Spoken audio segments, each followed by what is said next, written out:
नमस्कार दोस्तों, मैं हूं रंजन कुमार और आप देख रहे हैं film made India channel. Film made India channel पे फिल्म इंडस्ट्री से रिलेटेड तमाम जानकारियां दी जाती है कि कैसे आप फिल्म इंडस्ट्री में सक्सेसफुल हों और उसकी बारीकियों को समझें तथा फिल्म इंडस्ट्री से जुड़ी हुई न्यूज़ भी प्रोवाइड करता है। तो हमारा जो पिछला टॉपिक था उसमें मैं जो थोड़े बारे में बताया था कि इंडस्ट्री में कौन कौन से डिपार्टमेंट होते थे। हालांकि उसमें एक कॉस्ट्यूम डिपार्टमेंट मुझसे छूट गया था।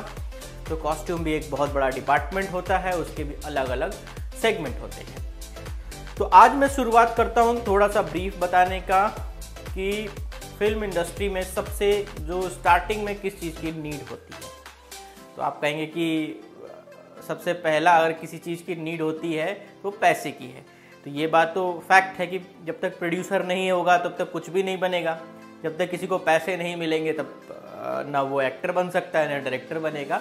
लेकिन पैसा लेके भी क्या करेगा जब तक उसके पास कोई प्लॉट ना हो। अगर आपको बंगला बनाना है, फार्म हाउस बनाना है, फैक्ट्री खोलनी है, दुकान खोलना है, तो जो पहली मूलभूत प्राथमिक चीज़ होती है, जो फर्स्ट थिंग होती है, वो ये होती है कि प्लॉट। और हमारे इंडस्ट्री में प्लॉट को स्टोरी बोलते हैं, कंटेंट बोलते हैं। जैसे यूट्यूब पे भी कंटेंट इंपॉर्टेंट होता है, वैसे ही फिल्म इंडस्ट्री में भी कंटेंट सबसे पहले चाहिए होता है। अगर आपके पास एक अच्छा कंटेंट है तब आज के डेट में आप प्रोड्यूसर से भी बड़े हो।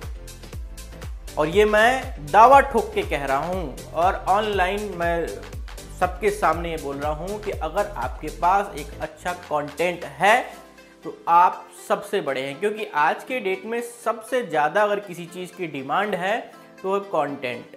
क्योंकि बॉम्बे में कंटेंट की कमी हो चुकी है, क्योंकि हर कंटेंट पे लगभग तमाम तरह की फिल्में बन चुकी है।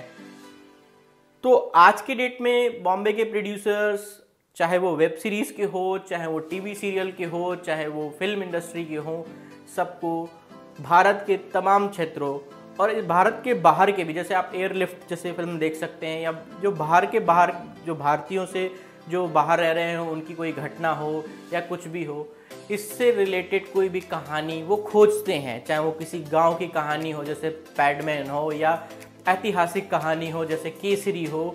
तो आज के डेट में जो भी कहानियाँ जो किसी को प्रेरित करती हो, इंस्पायर्ड करती हो, तो वैसी कहानियाँ जो है ज़्यादा डिमांड में आती हैं। तो मैंने एक आपको ये बारे में बताया कि कहानी कितना इम्पोर्टेंट है। अगर आपके अंदर ये एबिलिटी है कि आप इस तरह की चीज़ें लिख सकते हैं तो आपका बहुत बहुत स्वागत है इस इंडस्ट्री में। और या तो आप सोच सकते हैं, लिख नहीं सकते, यानी कि आप पूरी चीज़ें नहीं लिख सकते, लेकिन आपके दिमाग में, बहुत लोगों के दिमाग में बहुत सारे ख्यालात आते रहते हैं। तो अगर आपके भी दिमाग में इस तरह से कुछ आइडियाज़ आते हैं या आप बनना चाहते हैं तो आप मुझे ईमेल कर सकते हैं। मैं आपको और भी डिटेल बता सकता हूं कि किस तरह से आप आगे काम करिए। इसके लिए ज़रूरी नहीं है कि आप एकदम से बॉम्बे ही आइए, क्योंकि बॉम्बे बहुत महंगा शहर है और बॉम्बे में इतना आसान भी नहीं है कि आप तुरंत ही सक्सेस पा लें। तो स्टोरी में 3-4 डिपार्टमेंट्स अलग अलग होते हैं। जैसे स्क्रीन प्ले राइटर होता है, डायलॉग राइटर होता है, कंटेंट राइटर होता है और लिरिक्स राइटर होता है। तो इन सब चारों के अपने अपने अलग अलग काम हैं। कुछ लोग ऐसे भी प्रतिभावान होते हैं कि ये तीनों चारों काम एक ही आदमी कर लेता है, लेकिन ज़्यादातर आज के डेट में हर काम के लिए एक स्पेसिफिक व्यक्ति की ज़रूरत पड़ती है कि वो फेमस किस चीज़ में है। तो यानी कि आप मास्टरी उस चीज़ में करने की कोशिश करिए। ये नहीं कि आपने ये भी लिख दिया, मैं ये भी कर लिया, वो भी कर लिया, नहीं। स्क्रीन प्ले है तो स्क्रीन प्ले तो खैर इतना आसान नहीं है, लेकिन ये एक डिपार्टमेंट है कि किस तरह से उसकी पटकथा सीन बाई सीन, कब सीन ख़त्म होता है, किसकी एंट्री होती है, किसकी एग्जिट होती है, वो या तो डायरेक्टर लिखता है या आज के डेट में स्क्रीन प्ले राइटर्स भी हैं जो स्पेसिफिक लिख के देते हैं।